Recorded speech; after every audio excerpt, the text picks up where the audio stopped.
Hello friends, YouTube channel create చేసుకున్నారా? అయిపోయిందా?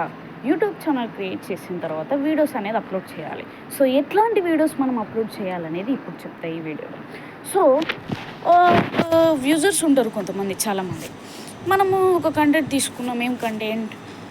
ఒక ఊరిలో ఒక పెద్ద చెట్టు ఉంది. ఆ చెట్టు కింద పెద్ద దయ్యం ఉంది. నిన్న మా ఫ్రెండ్ 12 గంటలకు ఆ చెట్టు కిందికి వెళ్ళాడు, ఇంకా రాలేదు. అక్కడ ఏం జరిగిందో తెలుసా అనే క్వశ్చన్ మార్క్లో ప్రజలు ఉంటారు. మనం ఆ కంటెంట్ తీసుకొని ఆ వీడియో అప్లోడ్ చేసి అక్కడ ఏం జరిగిందో తెలుసా అని అంటే వ్యూజర్స్ అందరూ కూడా నీ సైడ్ తిరుగుతారు. ఎందుకు? అక్కడ ఏం జరుగుంటుంది, అక్కడ ఏం జరిగింది, అక్కడ నిజంగానే దయ్యం ఉందా అని చెప్పేసి మన వీడియోని అయితే ఓపెన్ చేయడం జరుగుతుంది. సో ఎట్లాంటి వీడియోస్ తీసుకోవాలో మీకు అర్థమైందనుకుంటా. క్వశ్చన్ మార్క్లో పెట్టాలి. యూజర్స్ అందరినీ కూడా క్వశ్చన్ మార్క్లో పెట్టాలి. అట్లాంటి వీడియోస్కి ఎక్కువ likes, shares, subscribers and views. Main important వ్యూసే కదా, వ్యూసే వస్తాయి. అంటే వ్యూజర్స్ అందరినీ కూడా క్వశ్చన్ మార్క్లో పెట్టాలి, లేదా సడన్ షాక్లో పెట్టాలి.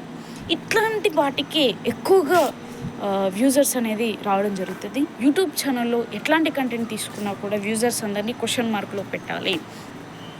Thank you so much.